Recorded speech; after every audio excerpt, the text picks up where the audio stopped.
hear for him, ladies and gentlemen. Thank you so very much for being here. We've got Shirley, Jason, and Kelsi. Shirley, tell them again, remind them, what did you do on Everything Everywhere All at Once? I did the costume design. You did the costume design? Yes. Thank you. I heard not just some yeses, I heard some yasses for that. And you happened to get a Oscar nomination. Yes. An Oscar nominee here with us tonight, ladies and gentlemen. Oscar nom nom nom. Delicious, delicious Oscar. We'll talk about it in a second. Jason Kisvarday, thank you so much for being here. Production design, ladies. Don't worry. Let me production design. That's okay. This is. It's all a part of the show. This is. Here's the thing. We got Swinky. That is a. Can you Wow, tell she has Swinky. an infant at home? Throw them dollars out here, people. Swinky. Thank you. Can you tell? Sorry. Did you see? She has. How old is your son, Swinky? Swinky, how old is your son? He's turning 2 tomorrow. Our son's turning 2 tomorrow. That was a mom with a 2-year-old. Do you see how fast she was out here? That was pretty impressive. That was so Swinky. Yes. That was multiverse sort of work there. Check. She jumped quickly right to that. That's water from Everything Everywhere All at Once. That's official. That was so exciting. That was so exciting. I'm excited to meet you. We're excited to meet you, Jason Kisvarday, ladies and gentlemen, production designer. Jason, you won last weekend the Art Directors Guild Award for. Tell people the award you got from that prestige. It was the Art Directors Guild Award for Best Fantasy Film, and we were up against Best Production Design. Correct. Your department, your peers told you did the best for a fantasy film, up against Avatar, up against Nope, up against The Batman, not a Batman. That's not a rant. The Batman. Yeah. And Black Panther? And Black Panther, Wakanda Forever. And you had the best fantasy production design, ladies and gentlemen. So it was an awesome high five from my peers. It's incredible, man. Congratulations. I know, and we talked beforehand, it's with your parents on the west side. Yes. Yeah, the trophy's living over there right now, and they're hanging out with it and keeping it. Very cool. Keeping it warm. My mother is here tonight in the audience, and actually she requested your water glass because she didn't want to see you spill again. So, Mom, you take that. No, I'm just kidding. You take that home to the west side, Mom. Jason will sign it later. And Kelsi Ephraim, thank you so much for being your set designer. Decorator, but close. Decorator. Yes. That's okay. I like that phrase. Decorator seems apropos. It's basically it's like the interior decorator of a set, basically. Yeah. Yes. And what incredible sets in this film. We're going to dive into all of these things tonight. I got a few questions. I got my one page here, and the audience is going to have some questions. You guys got questions out there you're thinking about that you want to ask tonight? All right. Yeah, they're ready. They're ready. They got their notebooks out. They're like, all right. Now I got to ask you about this Oscar nomination. Now I saw you 2 days after you were nominated. Yes. I was at the mechanic and I saw a rainbow sweater walk behind my car, and I leapt out and said, "Oh my God, congratulations! Please be on my show." And you said yes. Of course. But yeah. in that moment 2 days earlier, when you found out that you were nominated, where were you? I was in bed sleeping. That's what we always hear because they call in the morning, right? It's like 5:30 in the morning, I think. And my story one day for my Oscar will definitely be I was still up. But also the night before, we were celebrating Chinese New Year. All of us, like Key, the Daniels, in Monterey Park at a restaurant, and so we were like karaokeing and having fun, and I just kind of wanted to sleep in. And so I was like, I'm not going to get nominated. It's like, I'm up against all these big movies. So I'm going to sleep in. And then, like, a little bit after 5:30, I started getting texts like, oh, my God. And then I woke up and got the news. And I was floored by it. Yeah. It's so amazing. Congratulations. When we talked by the mechanic, one thing that we spoke about is normally for costume design, you see a lot of period pieces. Yeah. So to have something fantastical, something forward thinking, something, both mixed in future and past, to get that award is such an incredible extra honor on top of that. Yeah. That is so incredibly cool. The award season for all of you has been pretty wild. And I noticed that because there's a small team for this film, the team roams in a pack to lots of events. In fact, Dax, we have a team photo here I'd like to show everybody. This is cast and crew, everything everywhere all at once, but you kidnapped somebody. Or maybe he's just your biggest fan. Brendan Fraser's there. This is the Critics' Choice Award. Yes. Does someone want to tell me about this moment and Brendan coming into the fold, being part of the team? He was there. I think he was either getting his picture taken right before or after us. Yeah. And he saw us all up there and said, I just want to come in here and be with you guys. And we scooped him in and did a bunch of pictures with him. And this I saw that moment too of everyone welcoming him in. Your team is so kind and friendly and welcoming. Tell me about the camaraderie between all of you doing this picture together. And tell me if I'm wrong, 38 days of shooting? Yes. That's incredibly fast for a film that's almost 2.5 hours that has many, many, many different worlds. What was that feeling like amongst the team? It was like we were a family, right? I mean, we all just came in. We weren't sure where the movie was going to go. You know, it was a crazy script, and we're like, okay, well, you know, we're just going to have fun, and we'll give it our all, and hopefully people will come and watch it. Like, that was what we expected. Like, I hope it'll make it into the theaters for a long enough run where people could see it in the theaters, but we weren't even sure after the whole lockdown happened. Sure. So, yeah, we did not expect it leading to the Oscars.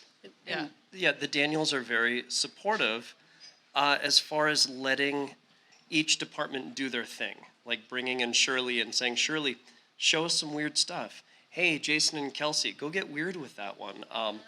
You know, and it's such a collaborative, family-like environment that I feel they really, they fill their team with people that they trust and let them do their thing, but also push each of us to do our best work. And I think that's why we get things like this movie, is you're letting everybody just run with it, and it is a fun family. It's a very encouraging atmosphere. You know, there's no yelling, there's no screaming, there's no tension. It's stressful and it's hard work, but it is a family atmosphere that goes on beyond the shooting. Like in that, you can tell in that photo, it's you know, the day that the movie ends isn't the day that we all say, have a nice life, I'll see you maybe on the next one. We all still hang out and see each other and yeah, we talk and meet hang up out. for Chinese New Year. You know? Yeah. And It's speaking of being family, you've been in the family a long time, both you and Kelsey, who are family. married. You're married. Yeah, Yes. married. Yeah. What, you got married? What? In October. A couple months ago. Yeah. But we had known each other for 13 years and been dating for 10 years. Yeah, but before audiences that. don't clap it. We've been together 13 years. I know. They We're will married clap now. when we got married in October. Credit for time served. That's right. Yeah, it doesn't matter. But you got a ring there, Sarah. We like the gown. You've been in this. You two are a family unit, but you've been in the family unit with the Daniels for over a decade. You've been working with them for a long time. Music videos you started in. We were talking about a Shins music video that you did in 2012.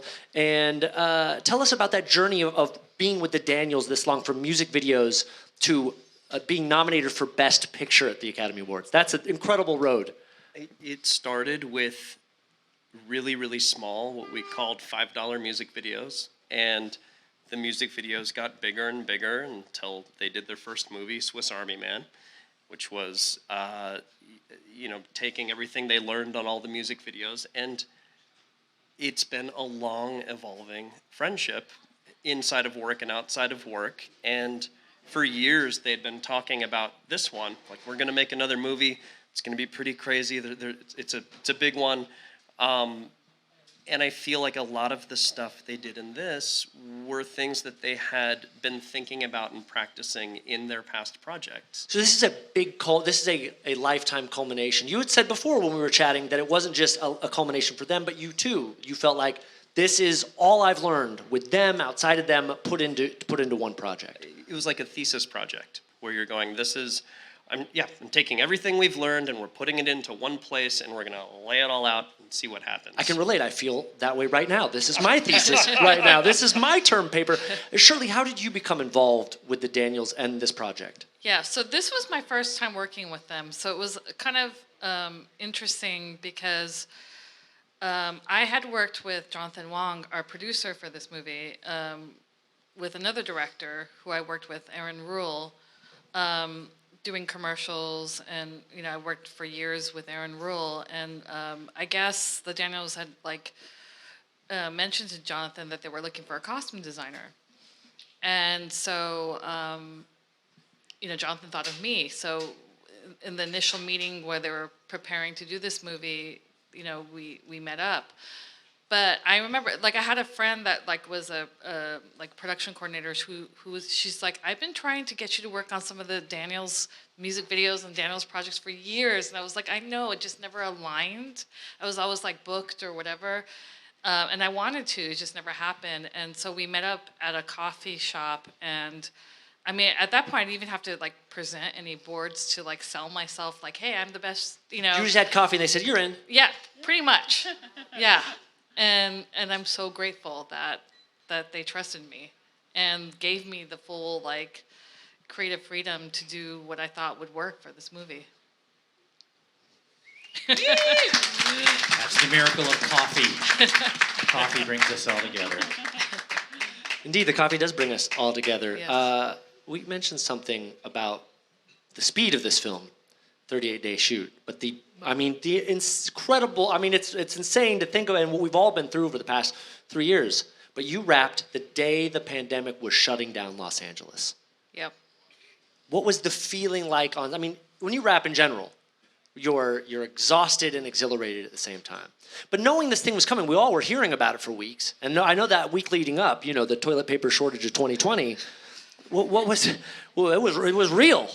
What was that feeling like on set? Oh my God, we're so lucky we're done. A little bit of that. Yeah. Right? It was scary. Yeah. Our last night, that Friday the 13th, we were shooting in downtown Los Angeles. Oh my God, I forgot that it was Los Angeles. Friday the 13th, March 2020. Yeah. At night, imagine we wrapped at 7 in the morning on the Saturday. Oh my God. Yep. It was a night shoot. We were And shooting. it was raining. Tonight. It was a night like tonight. We were. Ooh, say that closer to the mic. It was raining, so it was a night like tonight. Yeah. Yes. I think that's in Pee-wee's Big Adventure, how the story goes about Large Marge. Yes. It was a night like tonight. Yeah, whatever. Sorry. But yeah, we showed up to dress that set that day, and there was another show that was supposed to shoot there in the alleyway, and they were packing up their trucks, and we're like, what are you guys doing? They're like, oh, we're shutting down because the pandemic, we're not allowed to shoot anymore. So we're all standing around being like, are we going to shoot And we're about to shoot all night long with 50 background in an alley and rain, and thinking, do they know something that we don't know? Well, I guess let's shoot this crazy scene all night long and Ignorance see is what bliss. happens. God bless you. Right? And that was it. We wrapped at 7 in the morning-ish, and everybody walked away, and they called us over. We were meant to do a green screen shoot that Monday. They canceled it. And they called us over the weekend and said, hey, by the way, the world has totally shut down. All of your trucks packed with set dressing and props and costumes. Don't touch them. Leave them in that parking lot. They might sit there for 6 months to a year. We'll give you a call and keep you updated on what happens next. And that was it. That was the day the world shut down, and the truck sat there for weeks, if not months. And Well, my truck had to get unloaded, by the way, on Monday. how did you? Wait, what? Yeah. So it was a mad dash to just unload the truck. We threw it in a room. We returned what we could that was still open, and then the rest was just thrown in a room for months. But that's because you had those packs of toilet paper in the back of the truck. Let's be honest why you really went for it that hard. I do remember our coordinator, Allison, who's here, was Hi, Allison. saying I think we should all get groceries today. She was just was checking her phone and being like, it's getting crazy. If maybe everyone should quickly go get things just in case Who was stealing all the Cliff Bars from craft services? Yeah, no, That person still hasn't come out of their basement. They still got yeah, their panic room. I found some like hand sanitizer that we had just kept, right? And I was like, oh, this is gold. I'm taking this. Sweet clear gold. The timeline of this film is so incredible from front to back because I read that the idea of the film is 2010. The idea of this film and the idea of the multiverse started in 2010. And when the Daniels saw the Spider-Verse film, they were like, no, we've been thinking about this. Then they saw Rick and Morty and said, we can never watch the show again. Hurry, hurry, hurry. We got to go. How early, as a production designer, you're one of the first people to collaborate on the script. How early were you privy to this idea, Jason? A few years before we shot it, and before I really even had heard of multiverse things. So again, it's exactly how you described it. It's like when you have what was it? The Abyss came out the same year as like Leviathan. Oh, sure. It's in the pantheon of film. There's always at least two ideas: two volcano films, two tornado films, two asteroid films. Right? Armageddon comes out, and then the other one was Deep Impact. There it is. Yes. Bless you. So, but that it's basically what happened. I think this was completely in all of our minds, and we're doing our research and figuring this out. And then you look up and go, wait, oh, they're doing that too, and shoot, how's ours gonna? And I don't think there was a lot of thought about how's ours gonna be different or what can we do and not do. I feel well, different's not a worry for you guys. You did. And I think that was it. We just did what we were gonna do, and then all these projects started dropping around us, and fortunately, most people had a different enough version of what they thought the multiverse was. But yeah, no, it was interesting. I think when the seed was originally planted, it wasn't in the collective conscious as much as it is now. Right. Yeah, I mean, in 2010, it just wasn't all the superhero craze and an easy thing to sort of throw in and go, well, we can bring Michael Keaton in as well. Sort of idea. Batman, for those who were like, why do you mention Keaton? Which I'm excited about that. First movie I saw with my father in theaters, I was 7 years old. And he took me to Batman, and that was like, he was like, I trust you with this one, son. There, aside from the big lead up to the film, there of course is then the big wait on this timeline. 2 years or 20, I mean, I guess by South by Southwest, it's like 2 years almost exactly. Yeah. Right, where you get to premiere it. Was it premiered there? Was that the first screening you had with the public? What's that wait like for you? I mean, was there, and let me just say, thank you, and I'm sure everyone said this, thank you for waiting to put it in theaters like the Alamo. Yeah. Thank you. Yeah. A film that deserves, that deserves to be seen in theaters. Yeah. Thank you. I mean, we weren't even sure that it was going to be hitting the theaters, right? Like we had lockdown, and I was like, oh, it might just go straight to video. Had no idea like how long it would take to edit, and so when they finally were ready to release it, I was like so grateful because things were starting to open back up, and theaters were open at that point. So I was like, great, it's gonna make hit the theaters at least for a few weeks, right? And that'd be great. And here we are now. So who made that decision? Who said, no, we're not gonna, it's been a year, we're done editing, no, we can't, we're not gonna, because there was such a hunger for content. Do you know who made that, who said, nah, this deserves theater first? Loosely what I heard is the lockdown happened, and I think A24 went to the Daniels and said something along the lines of, well, take your time on the edit. No idea if and when we're ever releasing this movie. Right, because you did have extra time. I think, did the edit go from 5 months to 11? Because it's like, hey, we got time. And with a film like this, with so many different, so there was a big blessing there. There was. They found a lot of the story in the edit, where there were multiple other universes that we filmed that they peeled out. And I think they found the perfect balance of keeping it crazy, but letting the story percolate through. And I saw an early cut of it that was more of an assembly cut that had everything, the kitchen sink, the whole 9 yards. Yeah, how much? There's extra 20. Is there 20 minutes? 30 minutes? Yeah, there's a lot out there. It was long, and I remember watching that thinking, well, we screwed up. This is terrible. I hope this never comes out.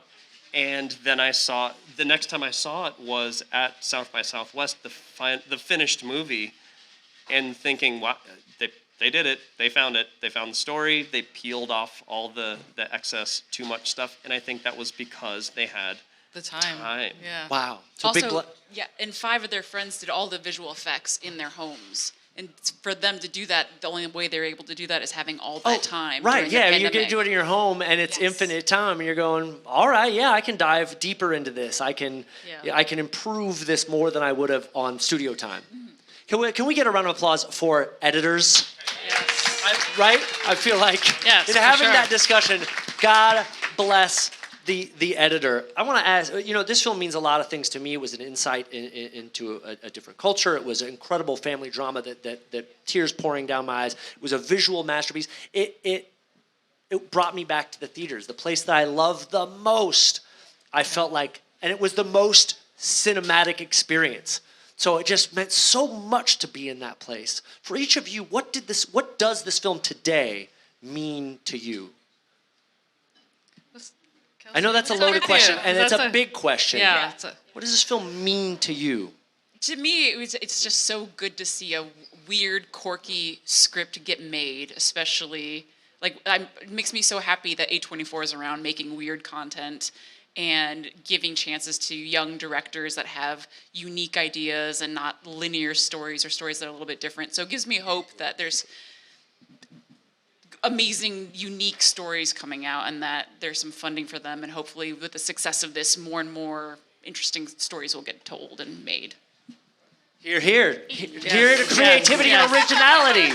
Yes. What about you, Jason? I mean, Kelsey nailed it. Yeah. But yeah, on top of that, I'm excited to have been a part of something where we did get to flex our creativity and have, fun, bring, like Calder right there, who built a lot of our specialty props, like the wheelchair and some other things. The Gong Gong suit. Oh, yeah, yes. Gong Gong's Oh, Gong Gong's robo suit. Yes. With the things. Wait, is that on auction right? We're going to get that later, but is that on auction The for wheelchair A24? is. The Gong Gong wheelchair is currently. I think it's in storage.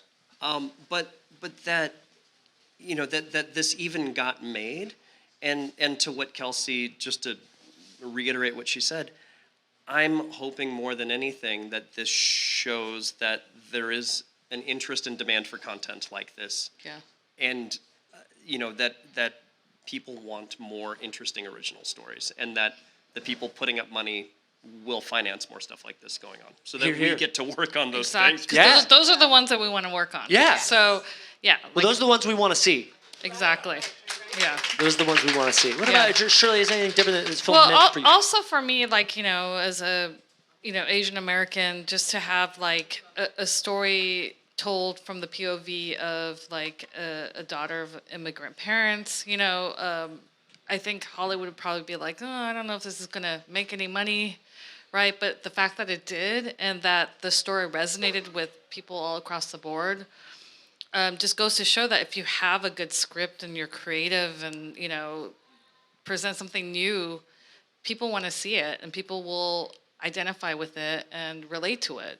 So hopefully that brings more of that and maybe less of the sequels coming out. So, yeah. Here to that as well. Thank you. Yes. That's right. Yeah, and I read that your Parents? owned a laundromat. Yes. So, Yes. so it definitely resonated. Hit close to home. We want to dive into some of the incredible sets, some of the incredible props, and some of the incredible costumes. I want to showcase a few costumes just because, again, an Academy Award nomination. I wanted to spotlight just a few really quick and just get, where some inspiration came from or anything that comes to your mind. I know you've talked about these a lot because they're so amazing. But Dex, we can put up the goddess Jobu Tupaki. Yes. And 27 costumes made it to film, or so I read, that Jobu Tupaki that she wore. Tell us about this incredible costume piece. Well, I mean, I think the only direction we're given was that she was supposed to be a goddess, right? Goddess Jobu or something. and that the set was going to be all white. So like we were just going to dress her in white, and then from there they gave me a few reference photos, but I was like, they're like, do what you think works. And so I, inspired by like a little bit of Jodorowsky. I also am a big fan of like Bram Stoker, Coppola's Dracula. So Eiko Ishioka, she's an amazing costume designer. A little bit of the fashion that I love to follow, and a little bit of historical elements, like Queen Elizabeth and all that stuff. Yeah, tell me what the Elizabethan collar is called. It's a ruff. A ruff, that's what they call those? Yes, A ruff. yes. So I kind of wanted to combine all that, use like some kind of a little more futuristic fabrics, like, vinyl-y, plasticky elements, but then some like more historical related elements, which was like the ruff and the pearls, and sort of just like combine it all. Well, that's interesting you say futuristic. I mean, it's this incredible mix, both the set and this costume of past and future. Yeah. You feel like you're in this future world, but there's all this hearkening to stuff that seems like, Middle Ages, if not. And Dax, so we have the set piece, I think, that Kelsi worked within in this space, and I was curious, this space, where and what is this? Oh yeah, it's not that far from here. Yeah, we'd love to take credit for this, but it is existing space. It's not that far from here. What's it called? We were going to do a milk and cookie bus, but I think actually if we could go here, we'll at least bring the milk. It'll fit the aesthetic. The Saint Viviana's. Yes. Saint Viviana, I think it was. Is that temple? I'm going to butcher this. It used to be a Catholic church. Oh. I think it was the main Catholic church in downtown Los Angeles. It's now an event space. You can throw a party Thanks, there Catholics. if you want to. So yeah, I think they removed doesn't get said all often. the religious iconography, and it's just this incredible white building. So we And they let you. we put carte that blanche. we put that curtain right there. And Is the room was white good to though? I go. mean, did you have to like repaint it, or is it this white? This is the room. Oh, this is the room. Is Yeah. this? I Whoa. think the big touch that we did is we whited out the floor, our special effects. That's just so amazing that Team. you scored this Yeah. space that looks. This is insane space. So a lot of, when you're on a budget level like this, we can't afford to build everything, paint everything. So scouting is a big part of it. So running around town and looking at 20 different spaces and saying, well, there it is. That's the one. This is where we're making the movie. And we can add touches to it and make it our own. So that's what this was. This was a lot of scouting and picking the right spot. Let me ask you that, and that's your job as a production designer, a lot of scouting and working within budget. What is, let me ask, budget-wise, what's the one thing you got where you said, thank God we got that? Cubicles. The cubicles. Oh, yeah, wow, yeah, that's yeah. not what I expected at all. The cubicles. Cubicles are wildly expensive. To rent them, to move them, to do if you look at them, they charge you money for cubicles. So looking at different spaces, our big caveat was we can shoot this anywhere as long as it's got the cubicles, we're good. So that was one of among the many selling points Wow. of where we filmed that, is it was full of cubicles.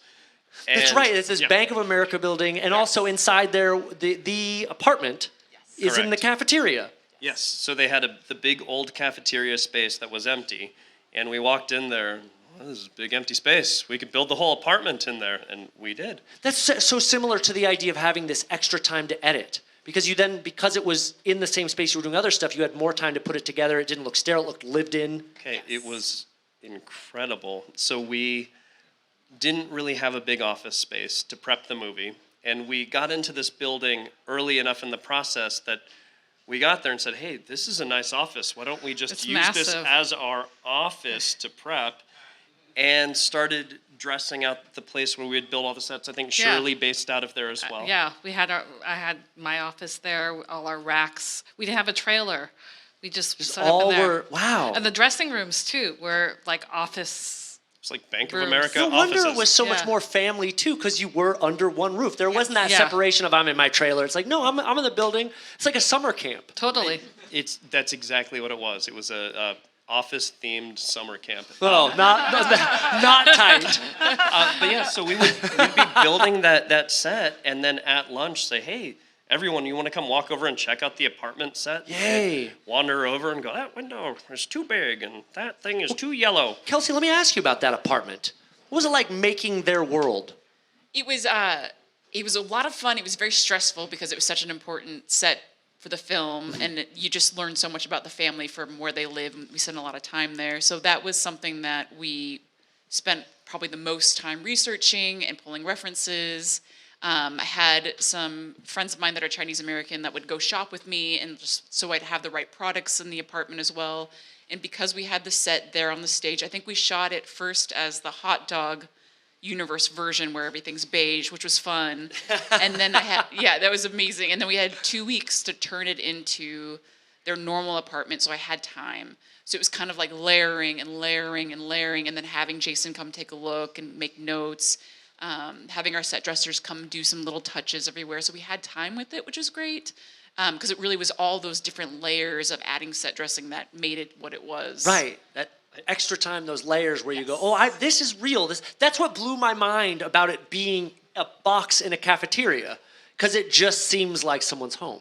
So kudos. And that's what it was. It was the time to, because a lot of times, especially on this budget level, we'll have a couple days to show up, throw the furniture in, throw the set deck in, and they start shooting. This was, we had weeks. Amazing. So we would walk in and go, what if we crumpled up some, and they just had days to get it perfect. Yeah. So by the time they walked in there to shoot it, it just felt like a real lived-in space.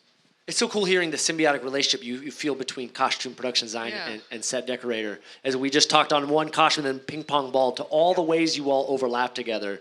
That is so cool. Well, it was also really helpful to be shooting like at the tax universe scenes, and then they're building the set. So I was able to. I don't always have the luxury to see the sets because sometimes it's on another location. Right. So I was able to see their sets and go, oh, okay. And like sometimes I'll bring the costume in the set and go, okay, this works. Or like discover something about the character. This gives me a chicken egg question. Yeah. Was there ever a set that came before the costume where you saw the set and went, oh, that's where I'm going? I feel like we're usually talking pretty early in prep Yeah. and sharing mood boards quite a bit, because Yeah. it is such an important thing to know, like, this is the color scheme we're working for the set. So we're usually sending lots of reference photos and color schemes back and forth. I don't know if like the hot dog universe, I remember like I early on said I want them all dressed in hot dog colors.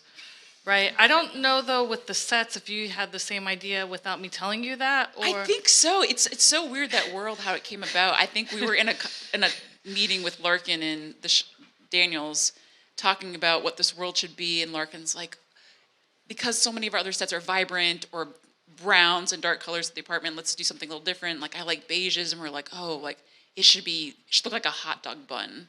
Like that's the inspiration for the set. My one regret about that set is that you didn't use that weird couch that looked like leathery fingers. Oh yeah. It looked like yes. It's like if you made There would have been a weird leathery finger couch amidst the fingers. it was a couch that looked like it was made out of those. It was I think like, I pitched it to them and they said it was too strange.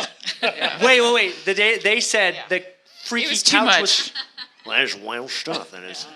Wow. yeah. When you hear this idea, who throws this idea? Is it in the script originally? Is it? It is. Yeah. Wow. So, and the quick funny story with this was Jason Hamer made these, and in the script it just Jason Hamer made the hot dog fingers. correct. In the script it said basically they have long hot dog fingers, and I think that was meant as just a descriptor that they have long Yes, floppy that's what fingers. I was curious about. It was a descriptor. So when they showed, and there wasn't a lot of communication between the Daniels and Jason Hamer, so when he brought the final sculpt to set of the prototype for the hot dog fingers, the thing that everybody saw on them is on the tips of the fingers. You know, like on a Oscar Mayer hot dog, it has that wrinkly texture where they twist the end on it. Those, which it's hard to see, but they have that hot dog texture. And I think the Daniels looked at it and were like, oh, ew. That's... And then Jason said, but yeah, hot dog fingers. Got some hot dogs right Oh, here. there we go. Yeah, do they have the little twisty Oh nubs? yeah. Yeah. Farmer John, you bet he's got the. Yeah. It's a pinwheel of meat. Yes. So It says that on the package. Ooh. But that was just a fun thing that they wound up leaving it. So if you ever see a clearer picture of those real hot dog fingers, they have, twisty meat nubbins. Yeah. Enjoy your twisty meat nubbin. Boy, we gotta make some hot dogs called twisty meat nubbins. That is. Let's. All day, every day. Yes. Go good. Talk after the program. Let's continue down the Jobu Chubaki costumes. Everyone loves K-pop, J-pop. Yeah. Jobu. My roommate asked, is there a star or something specific? You know, like an artist where you went, oh, we want to mine that. No, not really. Like, it wasn't even scripted that she was gonna be a K-pop star. It was like, oh, we'll just have her change whenever she wanted. So just like show us some like cool, fun ideas of outfits that she would make. And I was like, okay, well, what can I do? We're on a budget. And I was like, well, I have this like Jeremy Scott, Adidas jacket. Why don't we just like do some fun outfit based off of that, like a K-pop star? And so that's kind of how we did it. Necessity, the K-pop of invention. Yeah, exactly. The bangs say Jobu. That was all Anissa Salazar, the hair person. Like, I didn't even know that she was going to do that. That was like, she came to set and I was like, oh my God, that's amazing. Yeah. So, I would show them. I was like, listen, this is what we're deciding for, after the fitting. Would give them the fitting photos. And I was like, okay, so we're kind of, having her as a K-pop star. You guys do your thing. So that's what they did. So cool. What a brilliant collaboration between all of you. Yeah. And to me, this is a perfect example of every department just bringing their A game. Yeah. Where I would walk onto set and see one of the costumes, because I didn't know what every costume was, and a lot of them were, like Shirley said, they change into a different outfit, and then Shirley interprets that as, oh, it's a giant green virus costume. And I'd go like, what is, I can't, this is the movie we're making apparently. This is bonkers. But like Shirley said, and the Bang saying Jobu, we didn't all know what everybody else was doing entirely. And there were so many fun surprises like this almost daily. Yes. Wow. Yes. That's what freedom. It was total freedom. So cool. And then, I mean, let's go to this is my favorite Jobu Tupaki costume, the everything. I call it the jumbo Jobu. Sometimes Jumble Jobu. Yeah. Hodgepodge Jobu. There was no Go specific name. alliteration all day. I like that. Yeah. I mean, basically at that point, they're like, she's going to fall down the stairs. So just have her something like in something that's like very, like reflects that, And so I was like, okay.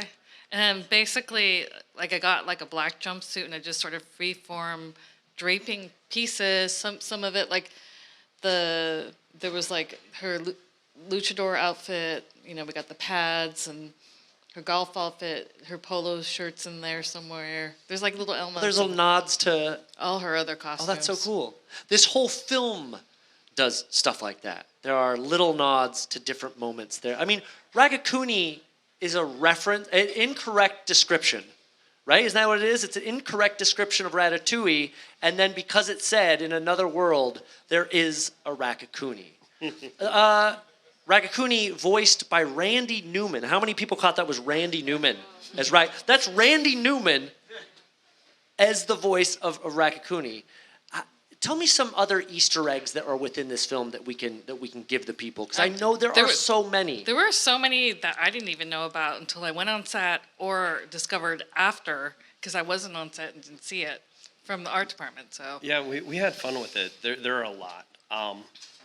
Most of them are things from past Daniel's projects that I still have some stuff at my house, or we fabricated stuff to replicate stuff from past projects. One of them was in the break room, they're doing the fight, and there's a vending machine that gets crashed into. In the vending machine, 2 whole rows of product are cheese puffs. Cheese puffs, yeah. From Swiss Army Man. Wow. So, which was a totally fictional product, but we went and had the old artwork from that and made 20 bags of cheesy puffs and stuck them in the vending machine as a very obscure reference to Swiss Army Man. If you push pause and look closely Whoa. enough, it's in there. There's, I read, now auditing is a part of the film. I read that you were audited during the film. Yeah, so I think we were shooting the family living room scenes and come home from work one day and there's my big package from the IRS. I'm being No. audited for my 2017 tax return. And I opened it up with terror and dread in my heart and instead thought, this is so authentic looking. I need to bring this to set. And it's peppered in there somewhere with all the other paperwork. Your audit is inside the audit. Yeah. That's incredible. Yep. That's making lemonade. Well, For sure. there's also like I didn't even notice until I think because we have like a group photo stream going on, and someone posted it.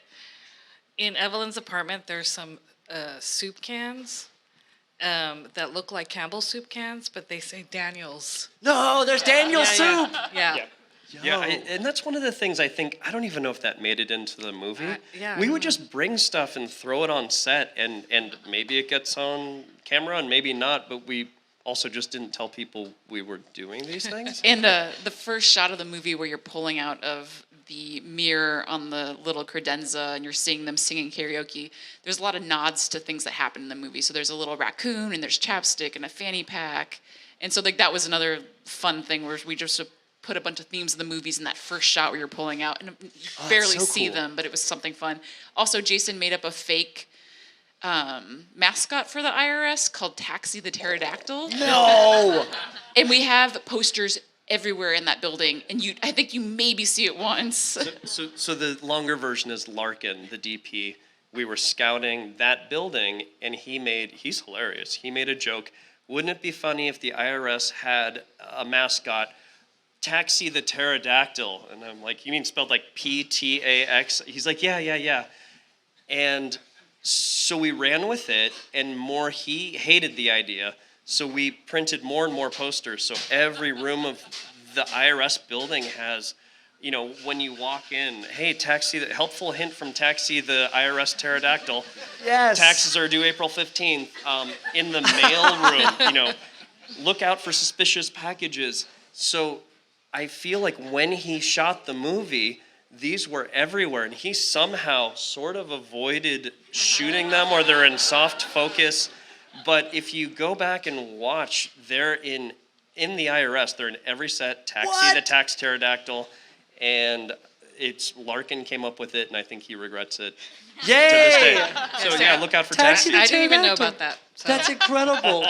When the Pee Wee Playhouse reboot comes back, Terry is now Terry the tax Terry the Tax Pterodactyl. the tax pterodactyl. It's I didn't even know what Deirdre's last name was until I saw the trophy, and then like the hallway there was like auditor of the month. There was like a hallway. yeah. And that's when I found out what her last name was. What's her 'cause last it was name? Bobeirdre. Deirdre's name is Deirdre Bobeirdre. Yes. Of course it is. And nobody said it out loud on set. It's just spelled out, like Bouxbeeau. And I think there were multiple people on set standing there going, Deirdre Bobeer. Oh my God. But Whatever this French last name is, I don't know. The U and the eggs, I can't figure Because it it was out. never in the script, right? Yeah. Oh my God, you guys just running, man, your summer camp sounds like the most fun. I want to go to camp. People can go to camp, Dags. If you want to show these really quick, you can make your own summer camp because A24 is auctioning off for many incredible charities. We can just show these one by one. You can get The Rock from the Multiverse with the Googly Eyes. You can get, what else you got? I think we've got, oh, please God, Raccacoonie. Oh my God, Raccacoonie. How much did Raccacoonie, don't tell me how much Raccacoonie cost, but like, was it a big chunk of the buck? Because that's practical. So that was Jason Hamer as well, the guy that made the hot dog fingers. Sweet Jason. Yeah, so he's batting 1,000. Woo, I love that. The Ted Williams of props. What else are they auctioning? Ah, yes. Deirdre Bobeirdre. There it is. Wow. I pulled that picture and didn't notice it. Wow. Deirdre, but it just slides right under the nose, that Bobeirdre right there. Yeah, you get those all for charity from the A24 auction. Those just opened for auction like 2 days ago. Yeah. Yes. So, get Raccacoonie. Oh, my God.